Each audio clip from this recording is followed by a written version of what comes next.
Community Hotline is made possible with generous support by Gresham Ford, the dealer with a heart. The Contribute to the Community program provides the opportunity for the Gresham Ford team to make a positive impact, serving their customers and helping people across the community. The Outlook, serving the residents of East Multnomah County for more than 100 years. The region's #1 source for information, The Outlook provides readers with intensely local coverage of the issues and people that impact our lives and community.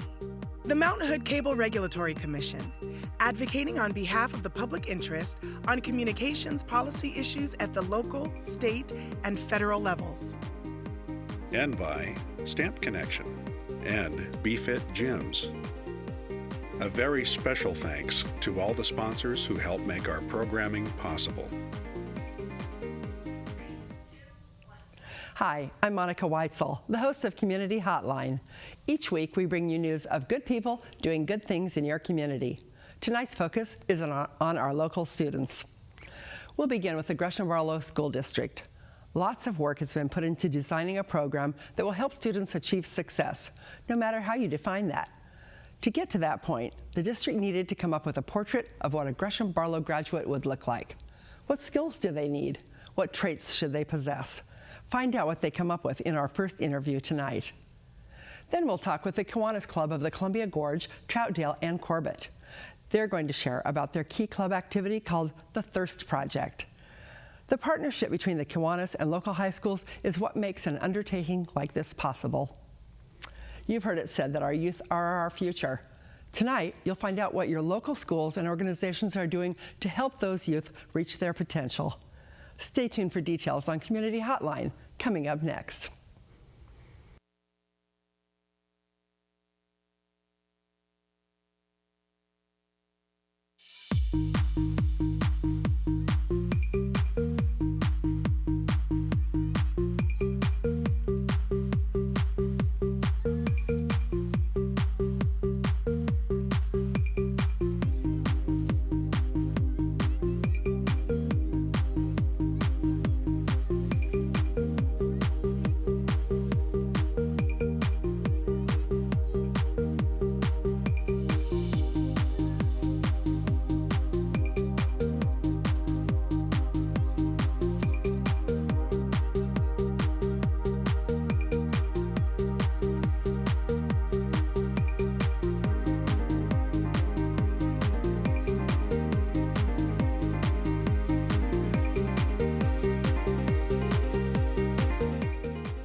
And welcome to Community Hotline. I'm Monica Weitzel. We're here in Gresham at MetroEast Community Media. Thanks for joining us tonight. Tonight we're going to focus on students in the community and the organizations and schools that are helping them. We're going to start first talking with the Assistant Superintendent of Gresham Barlow School District, Lisa Riggs. It's great to have you here. Thanks for having me. Yeah, it's a pleasure. So as the Assistant Superintendent, if I understand correctly, you're kind of in charge of curriculum, instruction and assessment, is that? That's true. Curriculum, instruction, and assessment, and school leadership in schools. Okay, that's a lot to cover. That's a big responsibility. And when we're talking about the Gresham Barlow School District, we're talking about every level of schooling. That's right. Yeah. We have some pre-K and K through 12 and 18 schools. Wow, plus 18 some schools. Charters, yes. That's a lot. You have only been here less than a year, is that correct? Correct. Okay. I started in July, moving from San Antonio, Texas. So in that time, you've probably had an opportunity to get to know the administration and the teachers and some of the students, I imagine. Is there a big difference between San Antonio and East County of the metro area here? There is. I'm excited to come back to the Northwest. I grew up in Washington State, but actually through our project that we've been working on with the community and families, I've had a chance to meet a lot of the families, community, business, and supports and advanced colleges, universities, and it's been nice because as I've gone around and led the work on the portrait of a graduate that we'll talk about, it's given me a chance to really get to know our students and our families. I bet. That's great. That's great, and that's really important in your job to be able to, know who it is you're working with.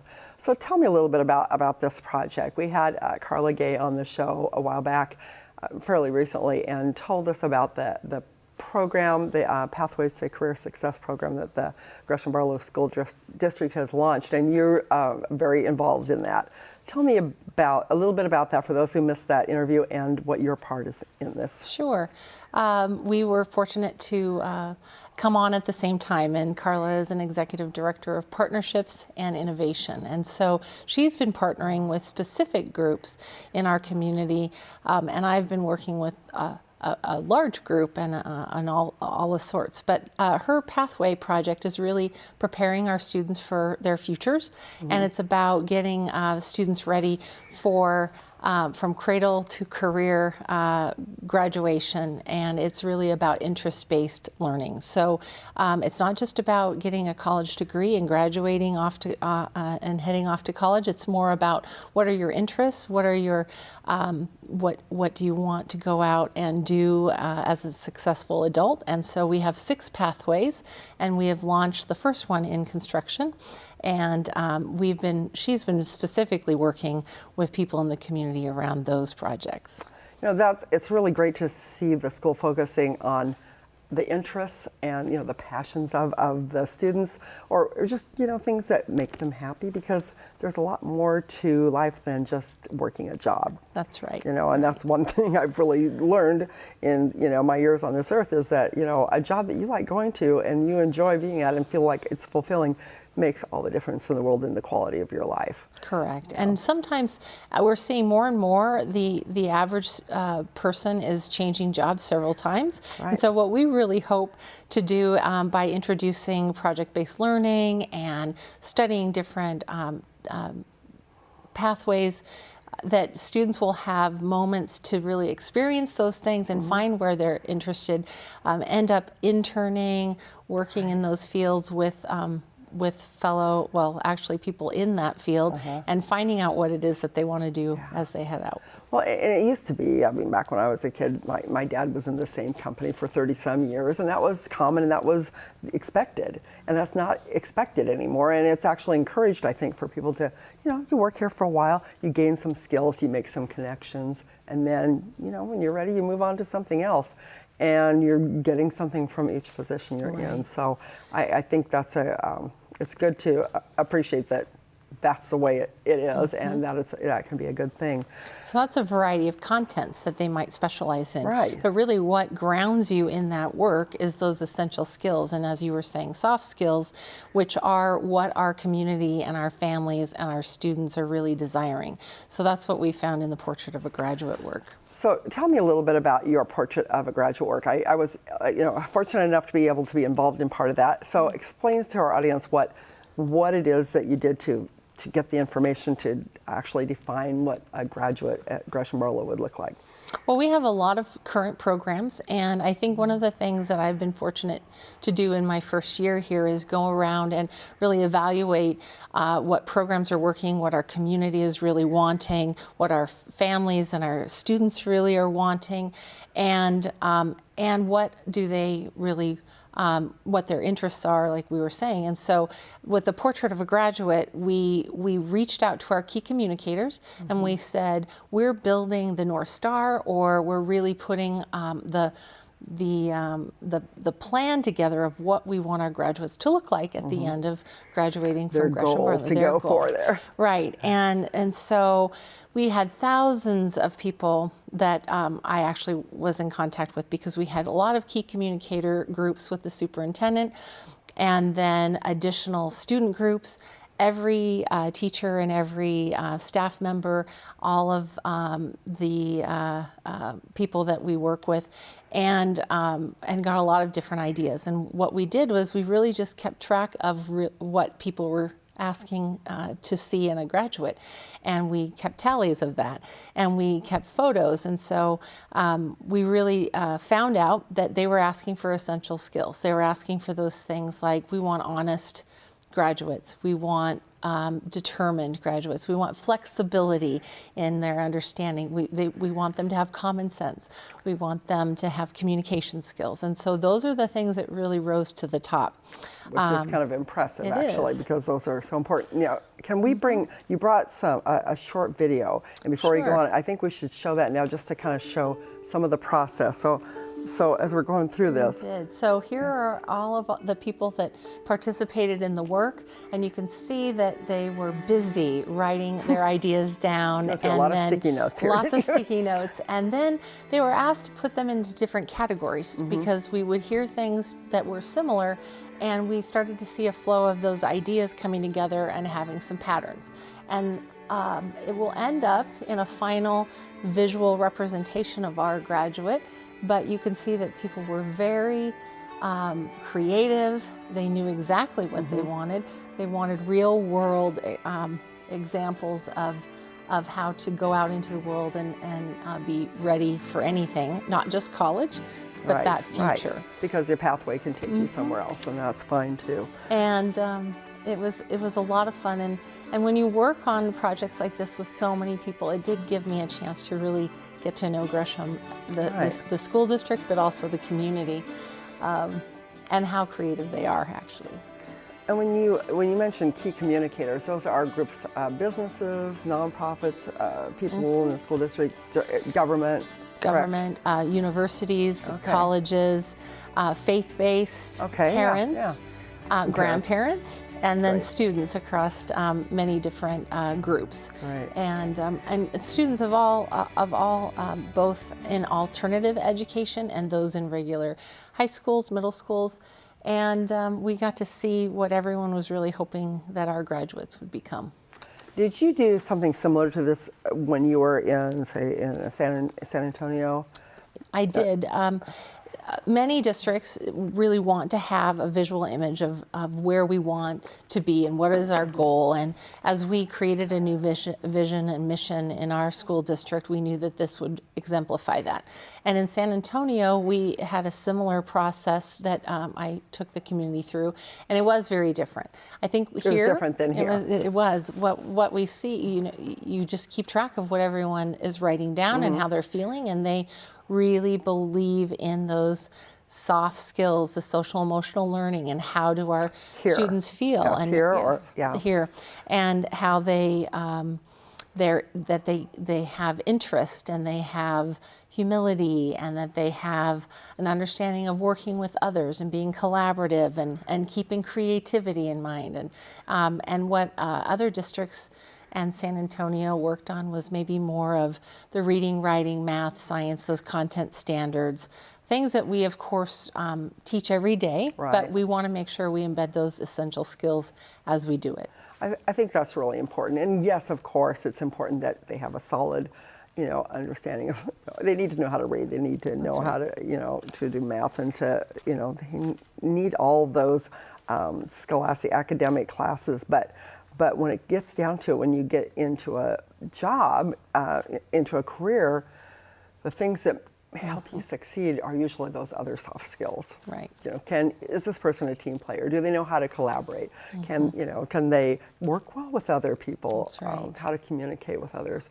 Those are really important. So I know that that's what our final representation and image will provide to our community, and they'll hear their words and their ideas in that graphic image. Good. We have started, we're nearly done, but I took that back to our key communicators, and that we heard loud and clear, we want to make sure that the picture of our graduate looks like our students and sounds like our students and looks like the Northwest. And so we got a lot of great ideas to take back to our graphic artists. So they're truly representative of the students here. Yeah. So what does a student in the Northwest look like that's different than a student? Well, I think that what's interesting in our district, even though it's a mid-size, we have so many languages spoken and lots of different cultures that we represent. And so therefore, bilingualism and multilingual, we wanted to make sure that we were modern and looking into the future. And so we want to make sure that we provide that. I think that we had recommendations that we want to see real students and mountains. Well, for example, this is one of the posters that you had. And the student is very generic. Correct. But the response you got was, we want to see actual pictures of real students. We want to see what Gresham Barlow looks like. And so we're going to take this back and do that. But I think the wording is exactly what people said. Empowered, and they're talking inspired, about and the empowerment of our students, inspiring our students to inspired to do what they would like to do in the future, and that they're thriving here and in the community and supporting the community. Yeah, some of the things that are on there are really impressive. I mean, the things about graduates exude kindness and empathy, and they're open-minded, resilient, adaptable, culturally aware. Those are not things that 20 years ago you probably would have seen on anything like this. No. But they're very, very important. And they're very important to this community. And the community is changing. It's changing quickly, and there is such a variety of people, and I do like that the school districts really embrace that. And they celebrate the diversity of the community. It would be hard, I would think, as an administrator to be able to communicate with people that of 50 some different languages. Right. I mean, how are you able to do that? Well, we're fortunate that we do have technology, and just as we are leading our students into the 21st century and the future, we are able to use 21st century computer programs that connect us with interpreters for many languages, and so it really hasn't slowed us down, even in parent conferences and different meetings that we have things, because I can't speak 53 languages. No, you can't. And I bet you there's not nobody everyone here who in our can. district that can. So we want to make sure we can go out and use those tools that we want our students to be ready to use as well. Right. And all the technology is changing very quickly, and that's something that was also mentioned on there, is you want them to be tech savvy, and that's really important, and I know the district is embracing that as well. So when you're doing these meetings, then you said you have parents and students who are involved in it, and are you able to reach out to those other, to the communities of different, people from different countries that maybe it's a small community here, but they need to have their voice heard too. They do, and they're part of our PTAs, they're part of our school communities, and certainly had a lot of influence to what we were working on. But I want to remind you and others that this is just the first step, because now we have that that beacon or that North Star of what we want our graduate to look like. But our jobs in our district are to make sure we set up programs and support and make sure that we have what our students need to achieve that success. So what do you do? Right. So we heard path? Bilingualism was a very big and important thing that people wanted our students to have, and so next year we're opening a bilingual classroom, and soon we'll be growing that into a large program at one of our elementaries. A bilingual classroom for kindergarten. For kindergarten. And so we will have a dual immersion or a dual language program in our elementary at Highlands. And so we'll be growing that and then into a middle school and high school. So we'll just to make sure that, yes, we heard loud and clear that that's what the community and what our families really know that our graduates need. And we'll start at kindergarten.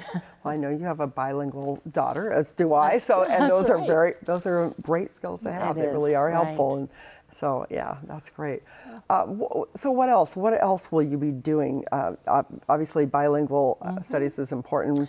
What other kinds of things are going to be a focus? I think what's exciting about this work, and I know that people in the community see the bond and our schools being built into these futuristic schools, which we have to make sure our curriculum and instruction and assessment match those future schools as well. So the space needs to be used differently. We're building that space, but we're creating the curriculum around it to make sure that we're getting our students ready for the future.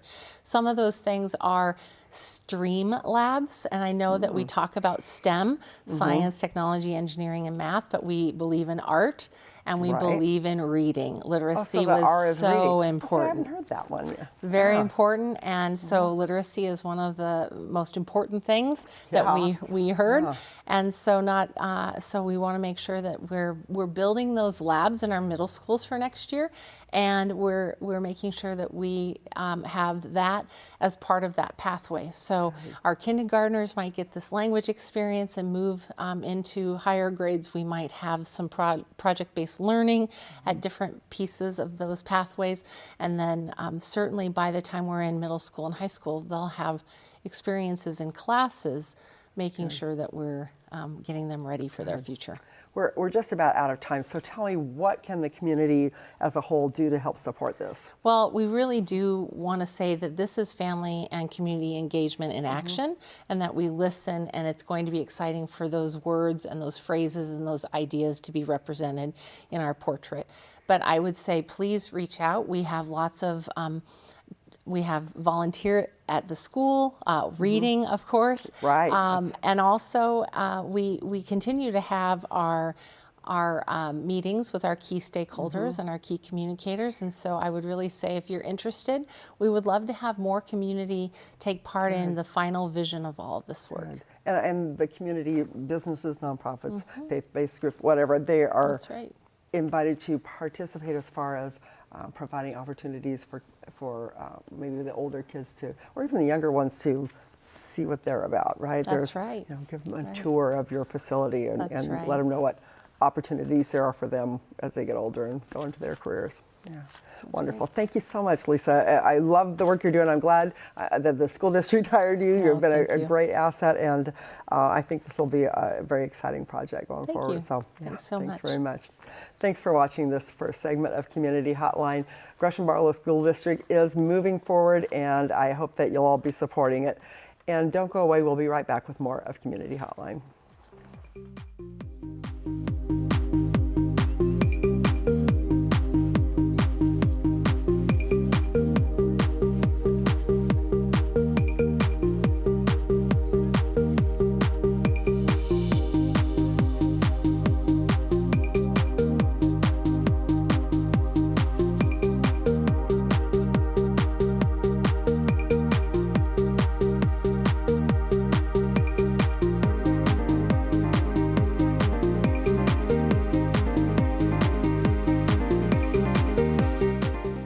Hotline is made possible with generous support by Gresham Ford, the dealer with a heart.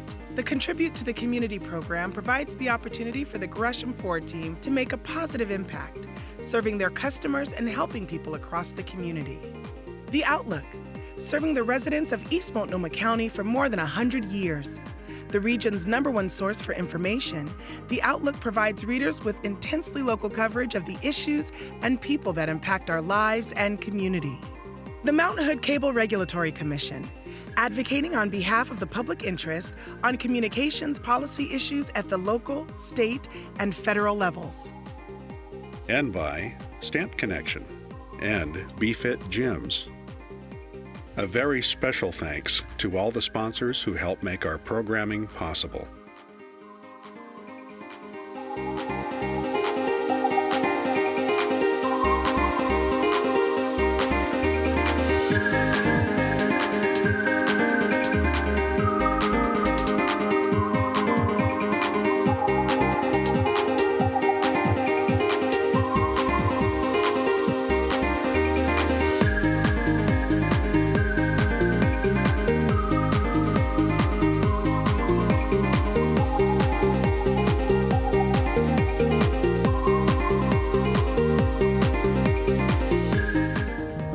MetroEast plays a vital role in strengthening community life by helping nonprofit organizations share their story. One major opportunity we offer is Community Hotline, our weekly talk show that highlights the stories of our community's nonprofit organizations. We've had a lot of people call Ride Connection because they've seen us on Community Hotline. We can reach people that I've never thought about reaching out to. We can get that word out to a broad audience quickly.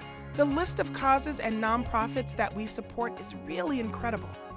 Do you know a nonprofit you'd like to see on Community Hotline? We'd love to have them on the show. Give us a call.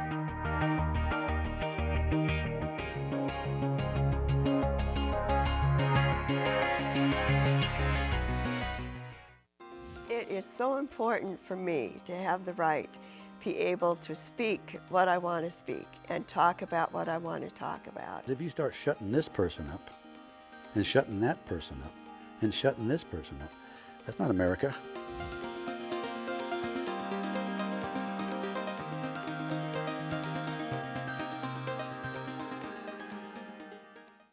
Hi, I'm Greg Matthews, retired fire chief for the city of Gresham. I've been volunteering in the East County community for over 30 years, and I would encourage you to do the same. Want some ideas for how to get involved? Watch Community Hotline every Wednesday at 7 p.m. where you can learn about nonprofits working to make our world a better place. Tune in to Community Hotline every Wednesday at 7 p.m. See you then.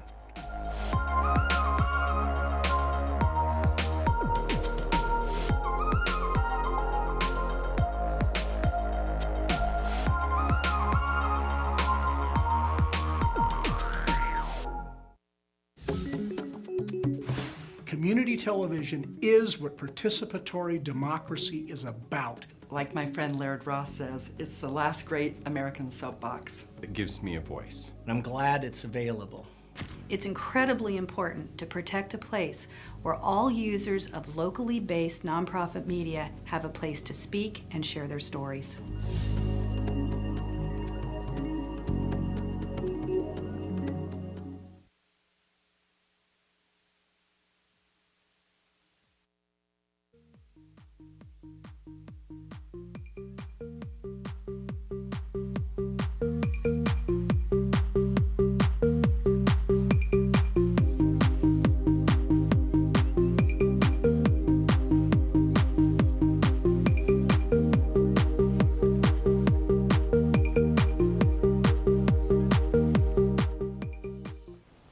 Hi, welcome back to Community Hotline. I'm Monica Weitzel. We're here in Gresham at MetroEast Community Media.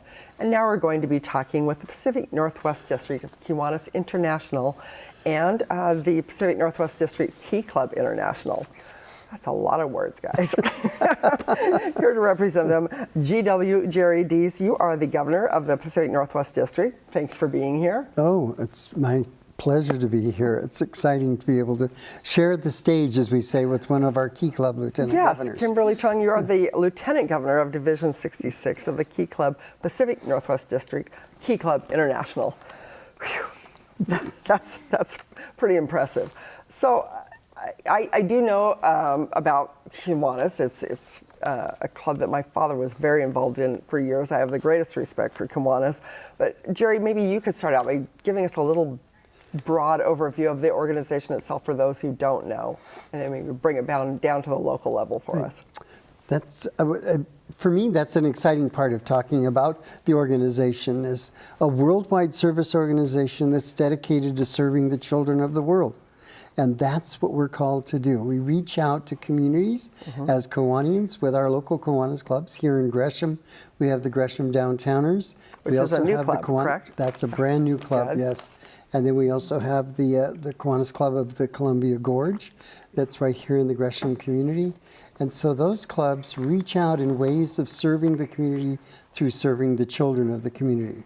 We're so proud of our Key Clubs. We have Key Clubs at Gresham High School, at Sam Barlow High School. We also have a Key Club at Reynolds High School. And so combining those efforts, and for me, what I always say, is our family of community service. When we bring the family together, we create the hands that can create the service within our communities. So it becomes exciting for me. I like that description, and I like the fact that the Kiwanis isn't just a bunch of adults coming together and, figuring out what needs to be done. You're bringing the youth into it. It takes both, to help the children of the world. I mean, that's really important to also get youth involved in community service at an early age. I think that's really important. So how long have you been involved with Kiwanis? When I talk about my time as a Kiwanian, that's almost 50 years as a Kiwanis member itself. I was also the governor of Circle K when I was in college, and I have a 3-year membership there. So it creates Circle K it's our college-sponsored youth program. Okay. That is the largest collegiate leadership organization in the world. Wow. The same as Key Club is our largest high school service leadership organization in the world. That's and what something for us to be very proud of. Yes, it certainly is. So for me, it's 53 years of being involved in the family. I'm assuming you, Kimberly, have not been involved quite that long. No, it's only been 3 years. 3 years. But that means you started in your first year of high school. You joined right in. My second year. Your second year. Okay. So this is the largest youth-led service organization then. Yes. Which is amazing. So tell me a little bit about how you got involved and what your role is as Lieutenant Governor. So at first I joined Key Club because I just heard about it. I have an older sister and she was in Key Club as well, so she kind of told me about it, and then my friends were there, so I joined. At first it was about meeting people, but then I found I really loved service, meeting other people in the organization because it is an international organization. We have a lot of divisional events, which are 10 schools meeting together, and it's really interesting to meet new people. Yeah. It is. Yes, it is. Yes. It is. So when you get together with all these different schools, then what are you doing? Is it just kind of a networking, socializing thing? Or are you planning projects? What exactly do you do? There's usually always a serving or a fundraising component with it. So for one of it, we had a tennis tournament to hydrate, which is, it sounds a lot of fun. We all gather together, but we're also fundraising for the Thirst Project, which is our district project. It helps fund wells for people without access to clean water at all. You know, that's really interesting because we take it for granted. We're all drinking some water here. Yes. You know, we have clean water. We don't really think that much about it until maybe there is a report of some weird bacteria growing that, you have to boil your water first or something like that. I was listening to the radio today and they were talking about Puerto Rico and about how, people hadn't had, clean water for so long. And that's just a small percentage of the world that doesn't have clean water. I mean, there are a lot of places where there is no access to clean water. Yeah, correct? there's actually more than 600 million people in the world that don't have access to clean water at all. It's just hard to wrap your head around it. So how can your club help the 600 million people that don't have access to water? What are you able to do as a Key Club member? So Key Club International has been partnering with the Thirst Project since it first became a club 10 years ago in 2008 when a group of college students started it. Okay. And we usually help fundraise for wells, doing a lot of things, like for example the tennis tournament I talked about, or I know Reynolds High School, we sell Jamba Juice to our student body, and at Clackamas High School they do summer car washes. Oh, and then this is used to fund wells in a lot of countries. Right now we're focusing on Eswatini, a South African country, because it has the highest HIV/AIDS population density right now. Wow. You brought some pictures and some slides that maybe we should take a look at that I think will help explain the project. Is that right? Yes. Can we go ahead and start that, and you can sort of take a look here and explain what we're looking at. So the Thirst Project it was an existing youth-led project, but the Key Club has chosen it for their project. For how long? We've partnered with them since they first became a club 10 years ago in 2008, but this past year it's been our district project, which is the main thing we fundraise for the Pacific Northwest District. Great, okay. We can go through these. So just say next when you're ready for the next slide then. Okay. So 80% of diseases in the world are actually waterborne diseases because people lack access to clean water. And there's actually more deaths caused by waterborne diseases than caused by AIDS, world violence, and malaria combined. Wow. Okay, next.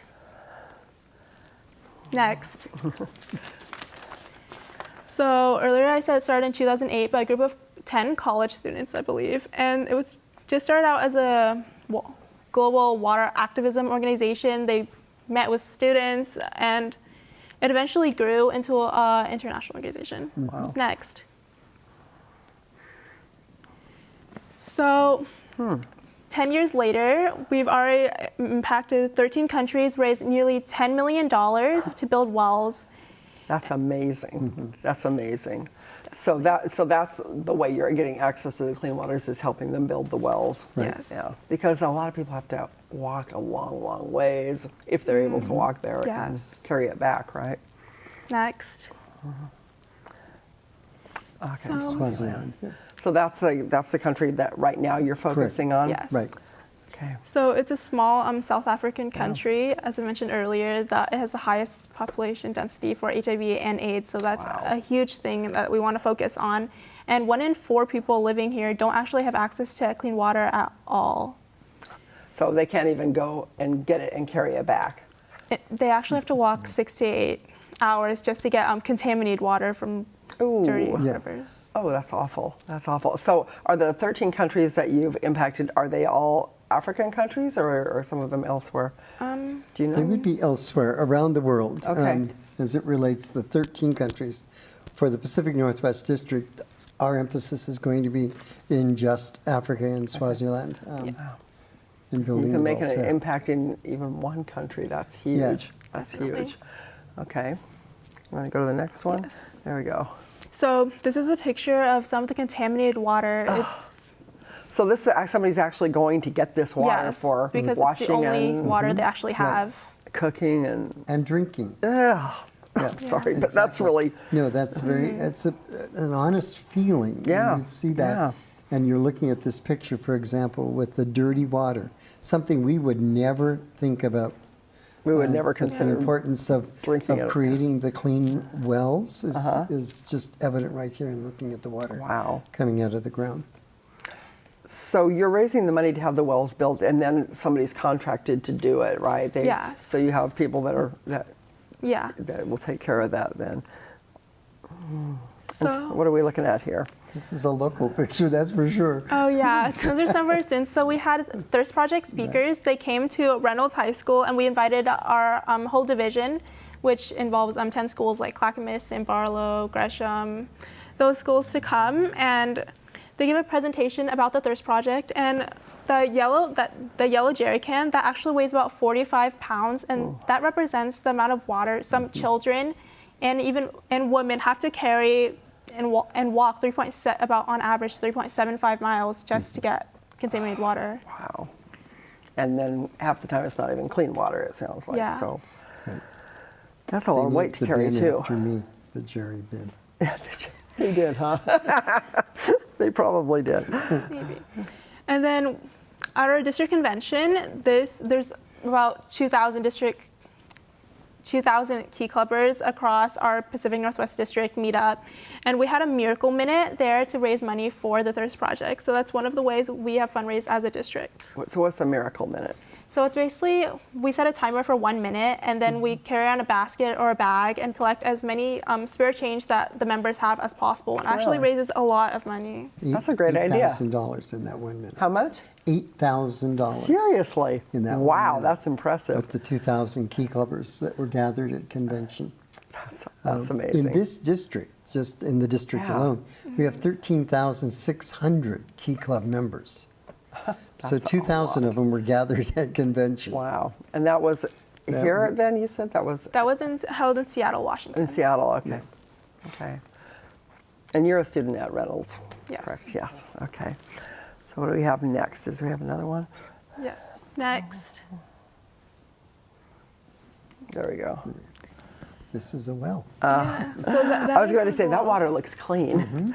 Yeah, so the PNW district has already fundraised $41,000 for the Thirst Project. So that's enough to build about 4 wells and give about 1,500 people clean water for life. Wow. So this is one of the wells.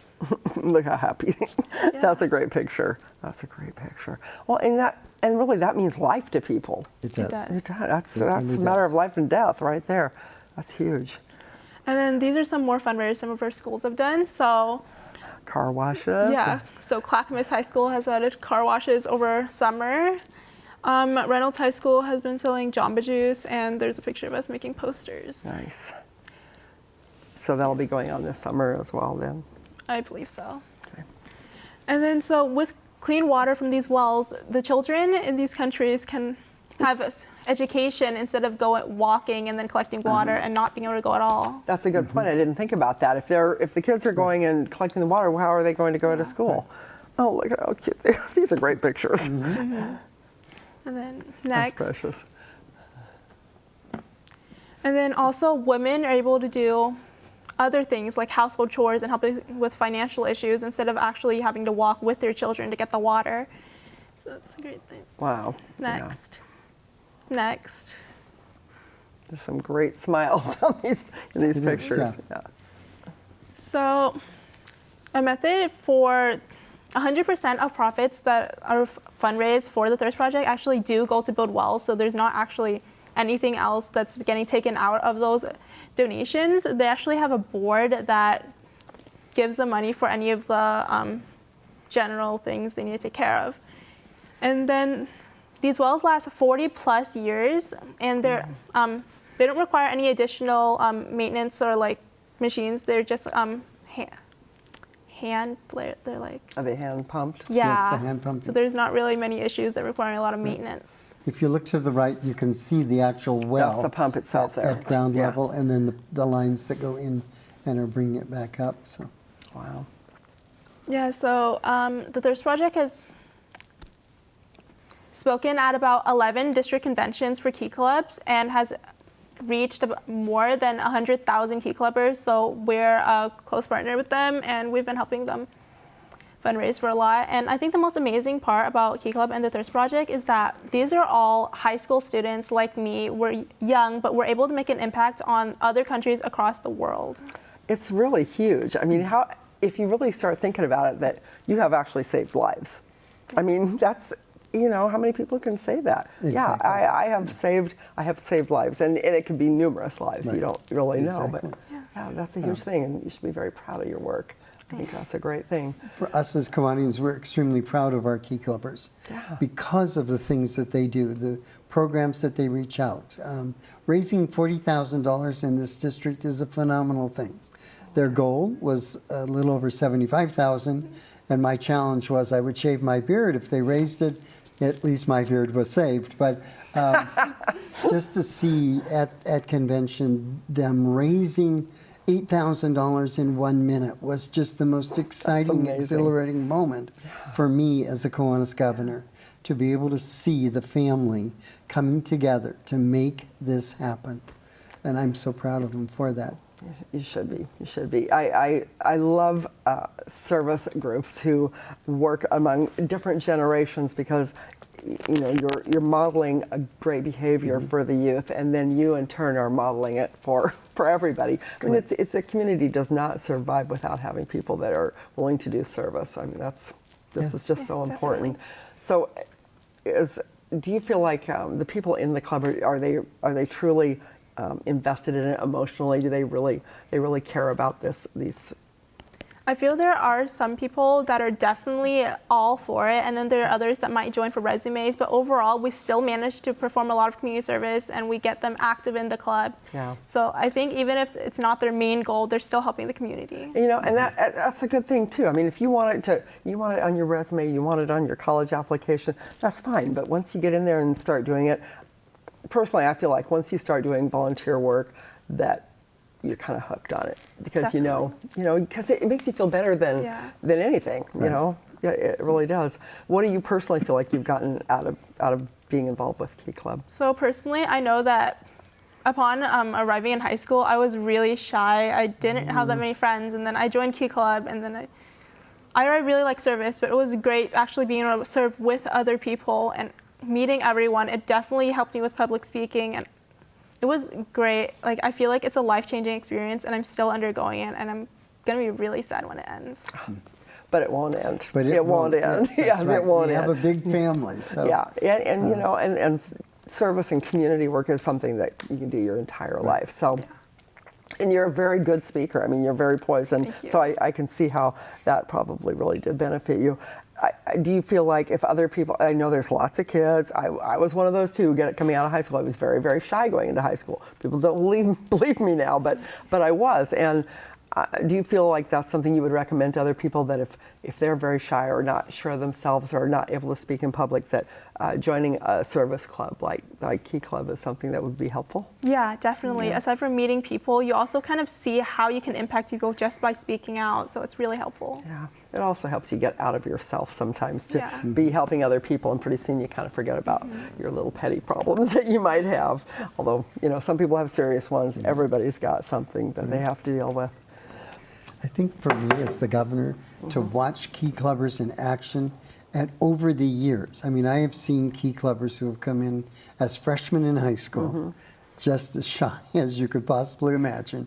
But by their senior year, they're the chief cheerleader of the whole group. You know, it's just, to me, that's the most exciting to see, that growth and that just development take place. It makes it all worthwhile. It makes it worthwhile for me and for all of us as Kiwanis. I mean, that's what we live to serve, and so that's the most exciting thing that I can see.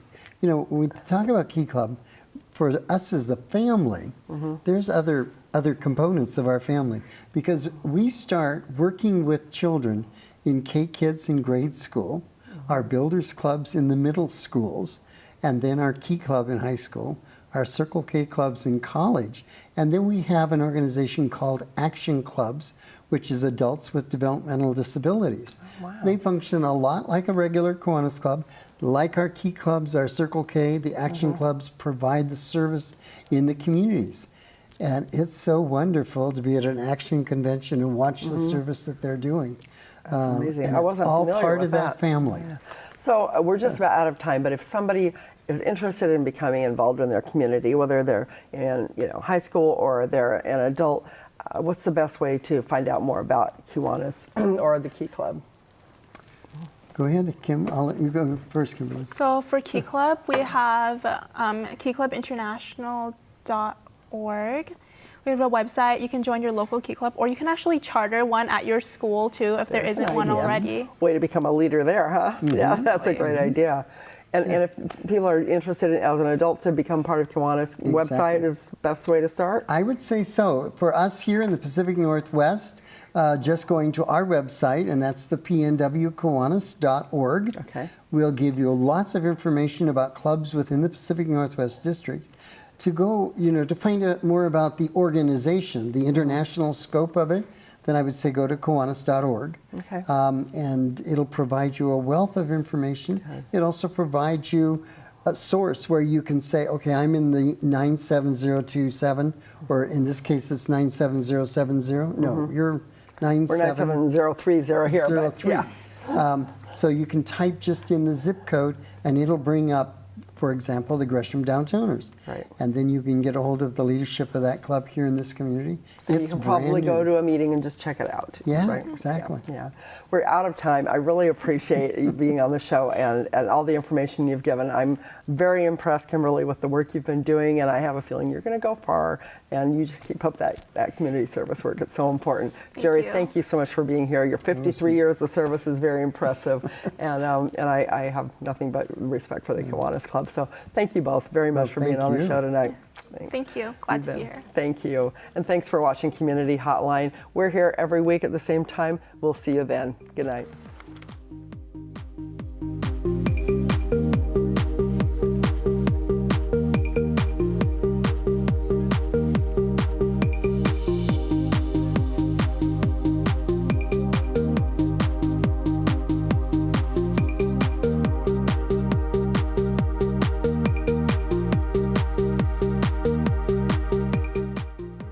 Hotline is made possible with generous support by Gresham Ford, the dealer with a heart. The Contribute to the Community program provides the opportunity for the Gresham Ford team to make a positive impact, serving their customers and helping people across the community. The Outlook, serving the residents of East Multnomah County for more than 100 years. The region's #1 source for information, The Outlook provides readers with intensely local coverage of the issues and people that impact our lives and community. The Mountain Hood Cable Regulatory Commission, advocating on behalf of the public interest on communications policy issues at the local, state, and federal levels.